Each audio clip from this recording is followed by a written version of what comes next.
number 11 covers Football Betting Countdown show. He is Las Vegas Chris. I am Adam Chernoff. And normally, we start off every show with a recap of how we did last week. But there's a little bit more importance and emphasis on some news that we're going to bring you because LVC himself, he's known for being a legendary contest player in Las Vegas, is one of two people left in the last man standing contest. $150,000 bet for you coming up this week. And we're obviously not going to ask you who it is. I'm not going to push that much, but a pretty big weekend for you coming up ahead. You'd never believe it. I'm too busy to worry about it. Embrace it a little bit. Come on. Well, here's the thing is everybody always wants to know who you're picking all week long. I've said it over and over again on different shows. I don't think about it. I want open minds for all of my contests. I don't think about Circa Millions. I don't think about Westgate until I literally open up the apps within 30 minutes of them needing to be submitted. And I'm like, that's the first time I've even seen the Westgate lines. I'm like surprised. Oh, well, that's different than Circa. So I want as much information throughout the course of the week as possible. And I find that for whatever reason, if I'm not predispositioning myself toward anything and the lines just pop out at me, then I'm able to follow my instincts a little bit better and say, well, there's something wrong there. Or that doesn't look right, that sort of thing. I don't know that I'm getting that across the way that it processes in my brain, but I have no interest in thinking about what I have to do in contests until I have to do something. Well, I think part of that too is when you have been as successful as you have been in contests over the last, call it 10 to 20 years, potentially more. I don't want to date you here. I'm not trying to do that. But when you've been as successful as you have been, when you have $150,000 on the line, you've already won more than that and you've been there and you've done it. It probably matters a little bit less than it would to someone who's getting there for the first time, as we're now seeing in some of the circuit contests where these prizes are getting enormous and it's so many more entries that it's having a little more impact. So I think some of that's it too. But what you say is interesting in the fact that you're trying to stay open-minded and try to get as much information as you can. But you have the way you approach the mental aspect of betting is as good as anyone out there. And it's fascinating. But like, is success not something to do with it when you've experienced that before? I don't think it's any secret that if you're going to be successful in contests and betting, if you're thinking about the money, there's something wrong. If that makes any sense to you. Obviously, you worry about the money and you think about the money superficially. But if that becomes a serious question in your brain and your thought process, that's just pollution. I mean, if you can't bet your games on an everyday basis and just have a system to it and have your money management program in, or if you're not putting your contest selections based on what's best for you to do in the contest and you're thinking about, where am I going to finish? Well, boy, you're giving the other people or the house a big edge. All right, so we'll leave it at that. We won't pry for any more details on the $150,000 bet you have going this weekend. But on behalf of myself and everyone watching, we're all rooting for you. We'll try to get that one over the line for you. When we're talking about not having the thought of money pollute your mind, we've got a very interesting situation brewing in the Survivor contest at Circa, where we're down to 172 entrants. And was watching Gil Alexander over on VSiN, who follows the Survivor contest as well as anybody, good friend of yours, good friend of the show and the industry in general. He's one of the best out there. And I was watching him. He said that of the 172 entries, the best that he could discern, there's 150 people representing those entries, and there's one with 3 entries remaining. So it's a bit of an interesting circumstance brewing as we're getting down to a very small percentage of the pool. And of course, we have that Thanksgiving week, which stands out with just the 3 games next Thursday. That always kind of throws a wrench into how these sort of last final 6 to 7 weeks play out. And another interesting comment is that of these 172 entries remaining, there's not there's not a large portion of them that are stuck for teams. So everybody's sort of in play for the Thanksgiving weekend. So we may not see as much craziness as usual, and that may ultimately come the week after. What's your general high-level take here on what's going on in Survivor with so many more entries cut out last week? Yeah, I mean, I think that summarizes things pretty well. I think where you're going to really everything comes to a boil is that second short week, the Christmas week. That was a lot harder to preserve the right teams for. But I think everybody should be good to go with whatever teams that they want for next week, basically. And as we know, I don't. Last I looked, those are all short spread games. Are they still all short spread games? Chicago right now is a 3-point favorite on the look ahead at the Detroit Lions. The Dallas Cowboys are 7-point favorites at home in the middle game against the Las Vegas Raiders. And then Buffalo, 4.5-point favorites on the road at the Saints. But that 4.5 is actually coming down a little bit at a few books on the look ahead prices. So we might see that one a little bit shorter, depending how the weeks play out. But yeah, everything's a touchdown or less.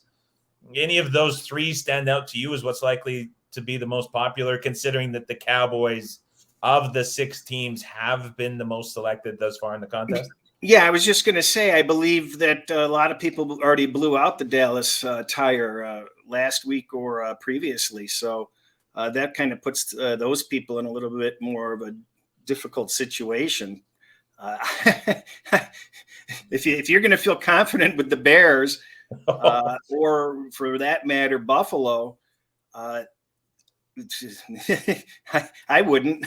No chance. But the only thing that's working in favor potentially of the Bears is Jared Goff now has the oblique injury.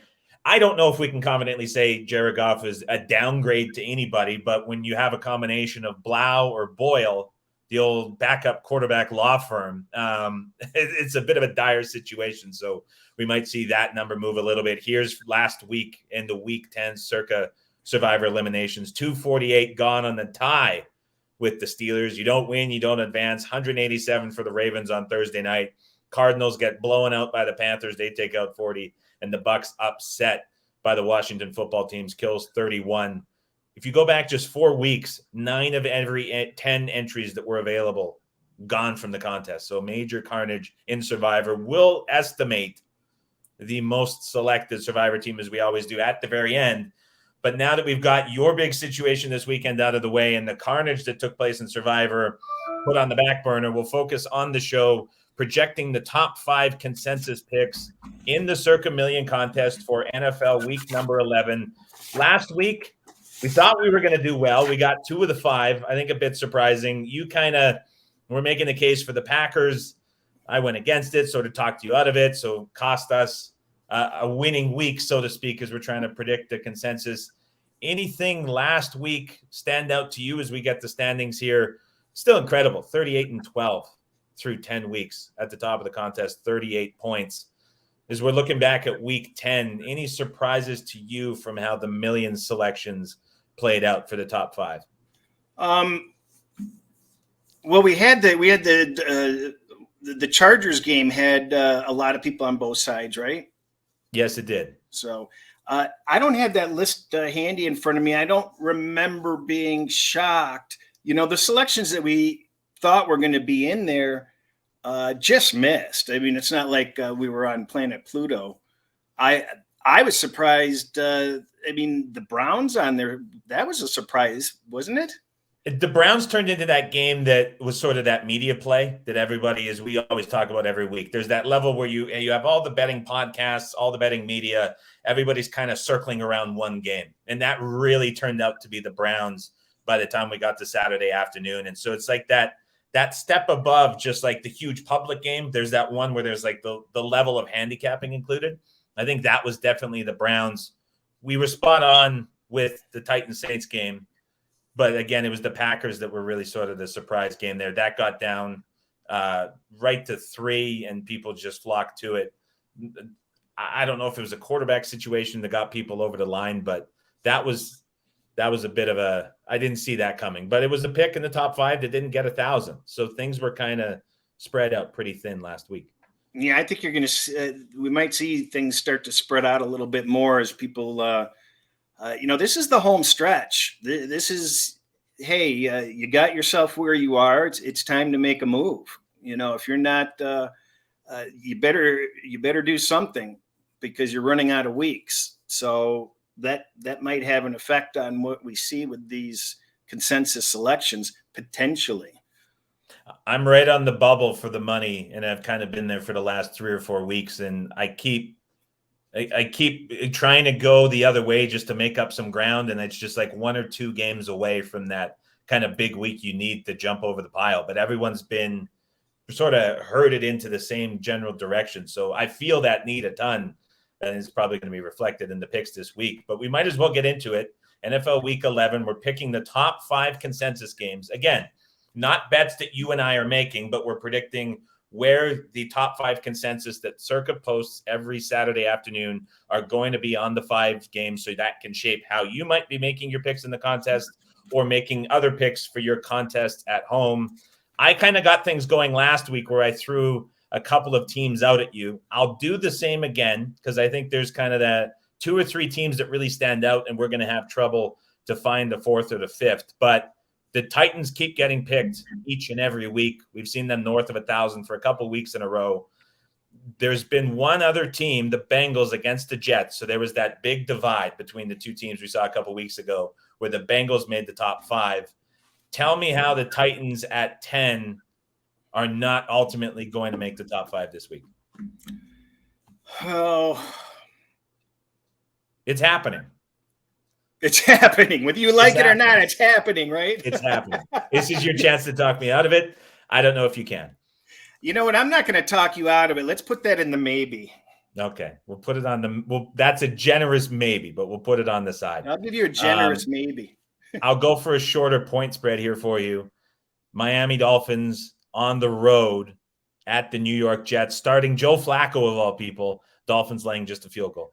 It's about time they went to Flacco. I don't know what they were doing trying to, learn what those young quarterbacks can do. Yeah, who cares about the future of the franchise? Let's start an aging veteran who's not going to be with us next year. I can't. Am I reading that right? Is there a 3 on that? There's a 3 on that, which is shy of where the market is at a lot of places. We've seen this. There was a release from a big group at 2.5. There was more money that came in at 3. Maybe it's a sign of where they expect it to come, but it's 3 minus 20 or 25 everywhere, shaded towards the 3.5. We're going to have to develop some sort of an audio effect to put Circa in the penalty box for needless lines. We've discussed this before. Why have a line on an even number needlessly? I know you can't make them all on the half points, but ties suck. They stop people from advancing. It prevents movement. So, whatever the audio effect is, shame on Circa for not having a 3.5 on this. I see 4. So should have been 3.5. I agree. This should have been a 3.5. So, Miami by default looks like a solid member on the consensus. Well, so let me throw this at you the other way. You just mentioned that this is the week where you want to make a move. Is that enough, knowing that people are going to look at this and say, okay, everybody's going to be on Miami minus 3. I'm going to go somewhere else. Do enough people do that where this is going to be less than 1,000 people picking it? Or is that unrealistic? I don't think so. I mean, it's you're not at desperation times yet. We still got half the season, but just because I strongly disagree with the advice that the best way you advance is to take the opposite side. We've discussed that previously. Just avoiding certain games can be more beneficial than taking opposite sides. There's a time to do both, depending on the circumstances. So I don't think we're going to see a mountain of people looking to have the Jets plus 3. No, absolutely not. So we'll go Miami minus 3, first pick in the top 5. Yeah. Okay, we'll throw another one at you. We've seen Sunday night football, Monday night football results, especially when it's overwhelming, lead to immediate interest the next week. that certainly has to be the case with the San Francisco 49ers, who looked very much like that playoff or Super Bowl contending team that we anticipated coming into the season. On Monday Night Football, everyone watched them dominate the Rams. Now they're going on the road to Florida to take on the Jags at less than a touchdown. San Francisco has to be in the top 5 as well, do they not? Is it my imagination, or is I've just been hearing a lot of murmuring of Jacksonville support out there? I know someone who's murmuring Jacksonville support, but I don't know how widespread it might be getting. Yeah, I mean, it's a good thing they didn't put a 7 there, but yeah, I think San Francisco's a stronger consideration than Tennessee. Really? So we'll put San Francisco in the probable. I'd say probable or in, but we'll leave it there just for discussion's sake. We're looking at a couple other teams on the shorter side of the numbers, less than a touchdown. Carolina -3.5 is another one that potentially stands out as one that can get a lot of support. They blow out Arizona last week, despite the Cardinals not starting anyone on offense. But now you get Cam Newton put into the situation. I think everybody's looking at Newton as an upgrade over Darnold. I don't blame them for doing that. But at 3.5, we're on the other side of the 3. So you're not getting your flat 3 here. It goes to 3.5, but we haven't seen contest players afraid to lay the 3.5 at all this season. Is this a spot where the Panthers might get support at 3.5? Well, we also saw Washington manhandle Tampa Bay. And no one's talking about it. Well, I've heard a little bit of rumbling. I'm just not sure where the rumbling really is going. I've heard some very emphatic interest. I've heard emphatic interest in Washington on this, thinking that it's the fake Cam scenario here. I'm not so sure Carolina is going to get that much support. Okay. I'll say that I do also have a bet, not in the contest, but on Washington at 3.5. So I was definitely in that, but I do know that there was some professional support at 3.5 yesterday that kind of brought this number, or at least stopped it from continuing to move up. But we'll put that one on the side for now. Any other teams jump out to you as sort of must bets? And I think we can leave Kansas City, Dallas for now, because that's an interesting game. But of the other games in the earlier afternoon slate, do any of those stand out to you as making the top 5? Boy, when you look at Indianapolis, Buffalo, that just seems, there's another game that they could have put on the 7.5. Did they use a 7 on that? Right now in the market, it's shaded towards a 7.5, but in the contest, it is Buffalo -7 flat. Yeah, that's when they could have gotten away with 7.5 on. This is one, to me, I think that they're looking at where this is going to be later in the week rather than where it is now. So we saw the Bills get bet at 6.5 and then bet again at 7, but there was immediate resistance at 7.5 in the market. So I would suspect that this is kind of locked in on the key, but I don't blame you for going higher. But I think this is them anticipating movement more, where Miami that seems like a weird number. Yeah, I just think Indy and Buffalo are going to get equal support on that, but it may not necessarily be a high volume. What do you think? Yeah, it's tough to see either of them going north of 1,000. I think if there was one team within the matchup, you might see more support for the Colts with this being at 7, because a lot of that Buffalo support within the betting market was at 6.5 just immediately Monday morning, Monday afternoon. So I think this is turning into a bit of a Colts game from a contest perspective, but I don't know if it's going to be north of 1,000, which is where I'm a little bit stuck. Our wild card here is really this Baltimore-Chicago. I haven't seen an update on Jackson this morning. I have a feeling he's going to be good to go. Have you heard otherwise? He was away from the facility yesterday with an illness. It was not COVID related. No report on him yet. We're probably going to get that as we're on the air. But this has come down from 6 to 4.5. So I don't know if it ultimately gets back to 6, which is where it was before he was announced as not being at the facilities. But this is now the second time this season that we've seen him away with an illness and he ends up playing on Sunday as is. No word of what this ultimately is going to be. But here's the tweet yesterday. Him and Bozeman both sick. They got sent home, not COVID related. Harbaugh was giving the update. So this number dropped it was, I think, partially fueled by the news, but there were real money coming in on the Chicago Bears. So now at 4.5, it's looking pretty short relative to where we've seen Chicago the last few weeks, is it not? Well, I think Jackson has missed about 4 or 5 Wednesdays. If you check back, I was wondering whether he was doing cryogenics or something on Wednesdays because it was just so odd. I noticed he just kept missing Wednesdays.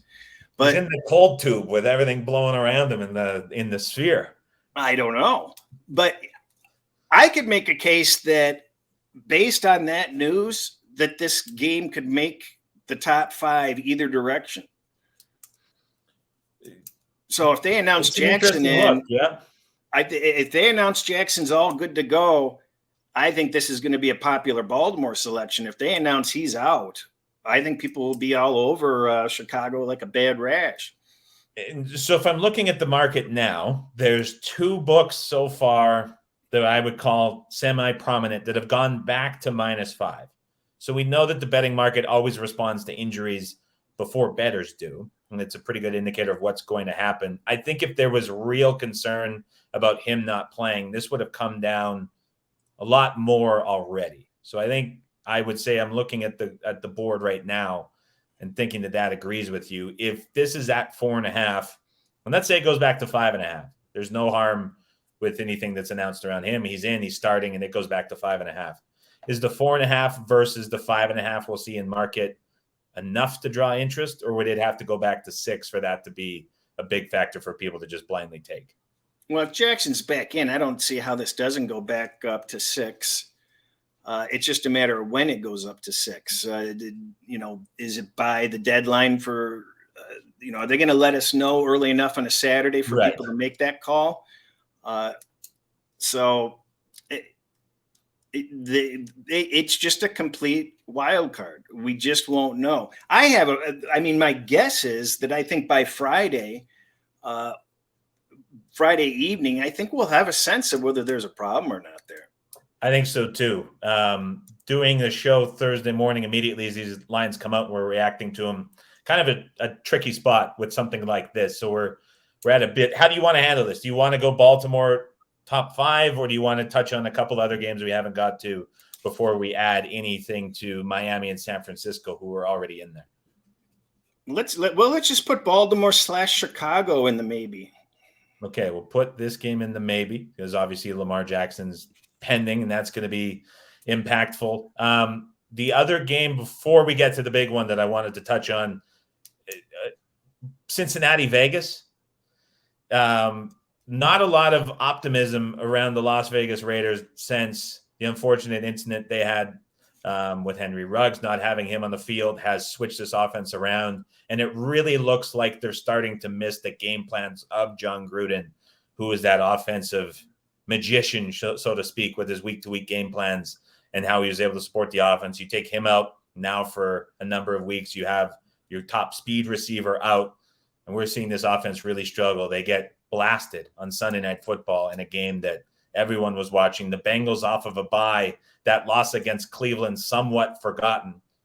How are you looking at this game right around a pick'em, Cincinnati -1 in the contest line? For me, I don't know what it is about that game.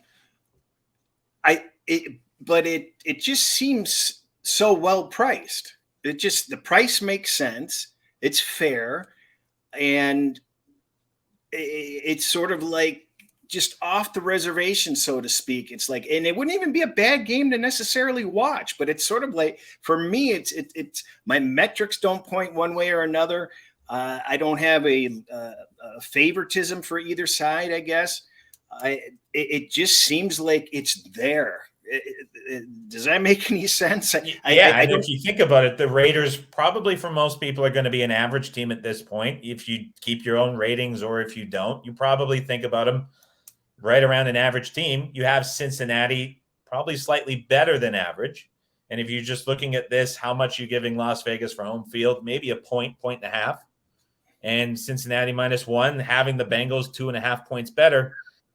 It makes a lot of sense, I think, on a neutral field, just from a ratings perspective. So I think you're spot on. Yeah, I just don't see a lot of interest in the game for whatever reason. It's could be wrong. Definitely. I think the bye week has something to do with it. If we had a result immediately last week to go off of for the Bengals, that might sort of play against what we saw on Sunday night, but I'm with you in that perspective. Two other very short point spreads that we're looking at without any major QB issues: New Orleans, Philadelphia, Eagles 1.5 point favorites, and then Packers 1.5 point favorites on the road at Minnesota. Talk to me about those two. I have a feeling that the Vikings will be a public dog this week. What do you think? I could see that start to being the case with what's coming out of the Packers locker room practice reports. Rodgers has the toe. He said he was exhausted playing last week after the COVID issue where he returned 24 hours before game time. No Aaron Jones, some issues within the secondary. The Vikings, on the other hand, get a lot of guys back on the defense. That number is starting to crash down quite a bit. It feels a little bit like the Browns last week, where there was that sort of, it's not that big, obvious public play like the Dolphins or Niners might, that's just going to kind of overwhelm and go into the contest. It's like that level up, where it's like that little base level of handicapping, trying to find something, and this one comes out. I think this is that game. Yeah, because I think people view Green Bay as not having to have this game, and Minnesota toughened up and was able to get by last week, and they need to have this game. So big time. This just seems like a really easy game for people to gravitate to. All right, so we're putting it in the top 5 as that. Yeah, I think so. That sneaky game that creeps up, much like the Browns did a week ago. The other one that we were looking at with a short point spread, Saints-Eagles. We're looking at the Eagles 1.5 point favorites in the contest. What are you looking at here? Punting. You know what? I have no read on what I think people are going to pick on that. This is a very divisive game from a professional level and how the two teams are being handled within the market. I don't know if that gets reflected within the contest. When we're talking about just the volume needed to reach the top 5, you need more than 1,000 people. I don't know if this gets there. I feel that this is almost in the same category as Cincinnati Vegas, but there's interest in this game. Right. That's a good way to put it. They're in the same category. The line is perceived as being pretty fair, and it's not going to go up to 3 anywhere. So it's going to stay around there. There's not going to be ever any huge value there, but I think people have an opinion on either they love Philly or they hate them. They love New Orleans or they hate them. So exactly. I think that game might end up in there some way, somehow, just on the sheer volume, one direction or the other. What direction it goes, I guess you'd have to lean Philly. Well, okay. So if we're talking just sheer volume, I think that's a phenomenal segue into the Dallas Cowboys, Kansas City Chiefs game, which if we're just talking volume and we're talking a tight game like we just were with the Saints and Eagles, this game, if there was ever a game, in my opinion, that screams both sides being equally popular and getting a ton of picks, this has to be it, right? Yeah, I think there's going to be a hell of a lot of interest in this. There are people that are buying into Kansas City, and there's people that are show me one more before I'm buying you. And Dallas has a lot of support, but everybody's interested in it. So that could be one of those double whammers where you get both sides in too. That's exactly what I'm thinking, because you have the Cowboys off a 40-point win. They get Gallup back. That offense looks unstoppable. I think if you're looking at this as just an NFL better, you see the Chiefs defense struggle for the majority of the season. The last couple of weeks, they have good performances. They got healthy, but they also played a very easy schedule. But I think you're looking at this and saying, how is that defense going to cover what the Cowboys have offensively?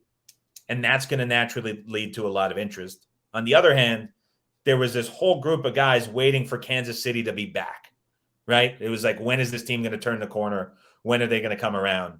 They do it on Sunday Night Football with everybody watching against the Raiders.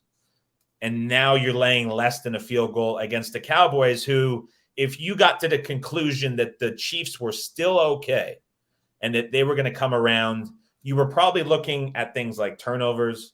You were probably looking at how efficient their offense was when they were struggling. And you have like a level of numbers interest, right? Which would also probably lead you to looking at the Cowboys and how much luck they were getting from turnovers defensively.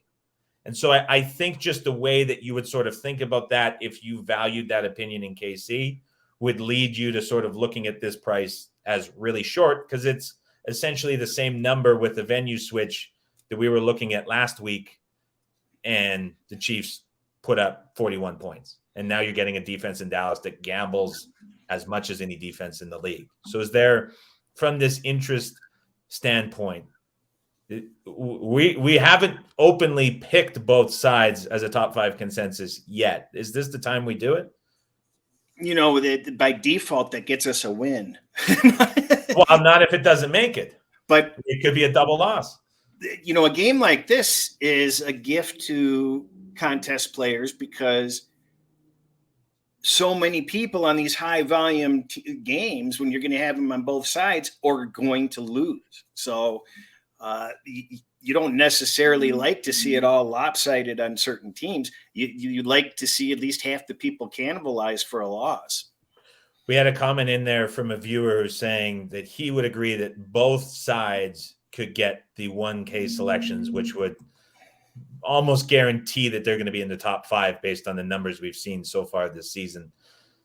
We've got 2 spots left. We have Tennessee as the fringe team. And then we have Baltimore, Chicago, where we just don't know from the quarterback situation. I'm pretty comfortable putting both Dallas and Kansas City in the top 5 over Tennessee. Let's do it. Let's do it. I think let's go for broke. I just think the popularity is there. We don't know enough about Baltimore, Chicago, and how that's going to play out. And then you were hesitant on Tennessee because of the double digits. That would be my only reservation with putting KC and Dallas top 5. Yeah, you know, that Tennessee is a goofy game because I think people are digesting throughout the course of the week that Tennessee isn't all that. You know, they're going to constantly hear over and over again, Tennessee has 350 yards over the last 2 games. They're just not firing, and Tyrod's back, and you know, they're due for a flat spot. I mean, there's a lot of reasons you can make a case for Houston in this game. I don't want to be laying 10 in a contest. So the last time we checked, there were very few selections over a touchdown taken. So yep. That's why I'm hesitant on the Tennessee, even though it is at the 10. So let me give you the top 5 then and see if you're okay with it. Miami -3. I think we're both completely on board. San Francisco -6.5, both on board. Vikings +1.5. We think that's going to be the sneaky one last week, like the Browns. And then we're going both sides, KC -2.5, Dallas +2.5, and a game that we both think is going to be very popular. Yeah, and we ignored the Monday night game because that's just 11's too high. Then nobody's going to be on that. No. Oh, and then is the Chargers even on the circuit board?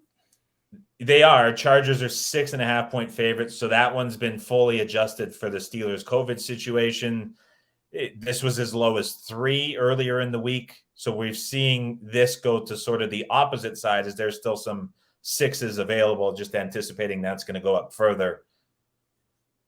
I don't know if the uncertainty around that game is going to lead to more selections than the KC Dallas game. Well, we missed this Cardinals Seattle game. I intentionally sidestepped around that, as we don't know with Kyler Murray if he's in or out. The way the numbers are moving would suggest that perhaps he's closer to out than in, but there's still places with this off the board. If he's out, is this going to go to 3 the other way? Is it going to be like the San Francisco game where it went to 6? Probably not, but it's out of our hands Thursday morning trying to make the selection on it. Yeah, we should have arranged a caveat to all these selections that we are excused from injury adjustment games, and we're going to go to the sixth one. Well, obviously, if this has a situation where he is out and we see this on the other side of 3, a 5-point difference through 0 and 3 is going to be enough to probably get enough people betting that side within the contest. But we're not going to speculate on that, just like we're not going to do it with Baltimore. So we have the top 5 set one last time: Miami -3, San Francisco 6.5, Minnesota +1.5. And then we'll go both sides, KC and Dallas, in a game we think both sides get north of 1,000 selections. Good to go? I can live with it. All right. You still have yet to use your veto, so maybe next week you'll get to use the veto on something. And well, I know you keep on throwing these games out there, expecting me and hoping that I do, but I just go with the flow. It's going to happen one day.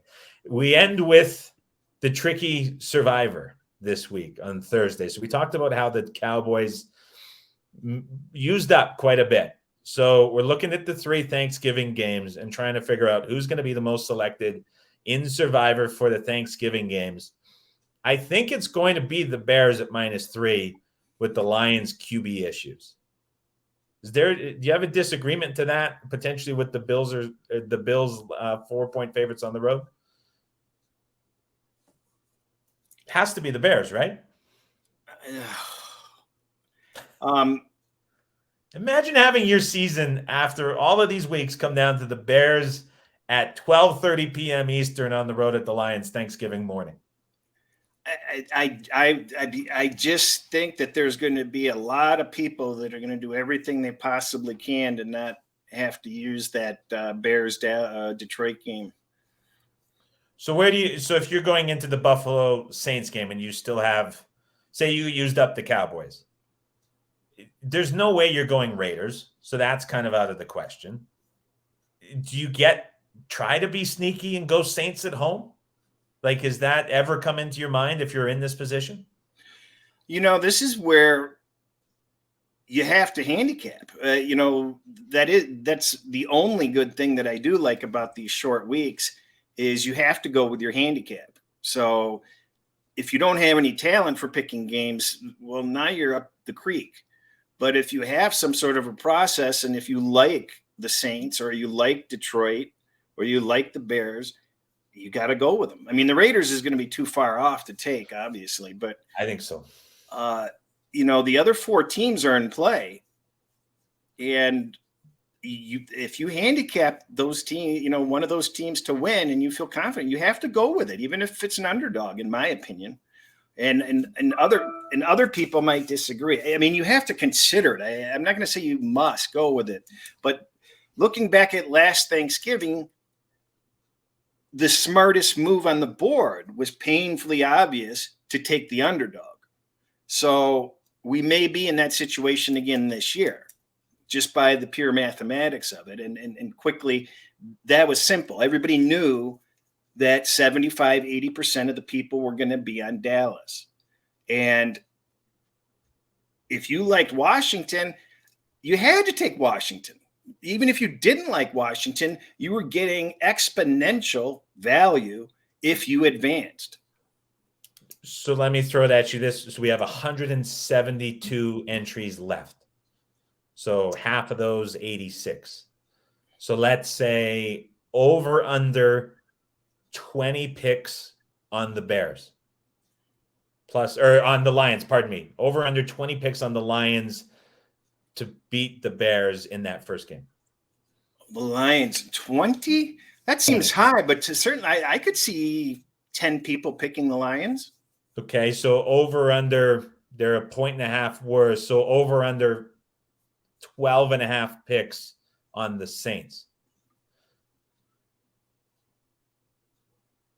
Is that a home game for the Saints? That's a home game for both dogs. I say over. For the Lions, home game for the Saints. I say over 12.5 picks on the Saints. So you think the Saints will get more than the Lions?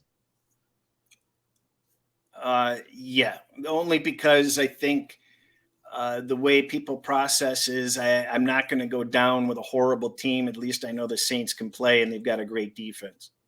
And it's going to be the Drew Brees night in the Superdome Thanksgiving evening, which they're hyping up quite a bit because they were going to do it last year.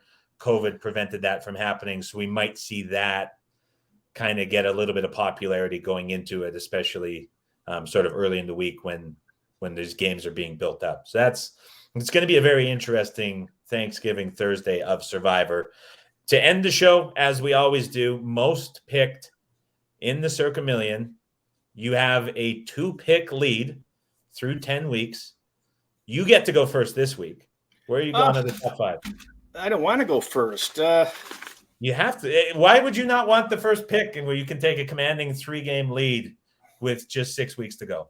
Oh, this is all fixed and it'll be tied going into the last week. Steak dinner on the line. Who's the most selected team in the Circa Million this week?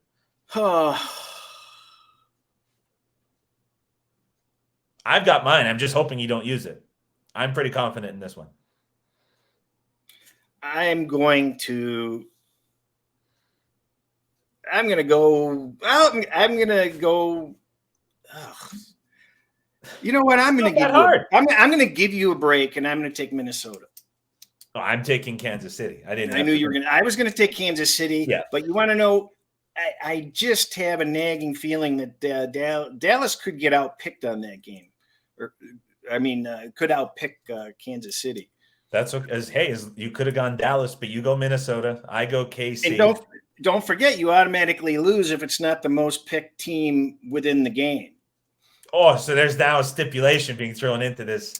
All of a sudden, 11 weeks in. Where did the veto come from? The veto came out of nowhere. We'll send everyone on their way. It's going to be a very interesting NFL Week 11. The top 5 one last time: Miami -3, San Francisco -6.5, Minnesota +1.5, KC -2.5, Dallas +2.5. My most selected is KC. LVC's most selected is Minnesota. We'll see if I can trim the gap to just one game heading into Week 12. We will be back with you next Wednesday, reacting to the lines as they come out, as there's a Thanksgiving Thursday that we don't want to bother anyone with, and we'll have football on the go as is. So we'll be back with you on Wednesday next week. He's LVC with a big week this week. Let's hope you get that 150,000. I'm Adam Chernoff. This is the Football Betting Contest Countdown for Week 11 at Covers.com.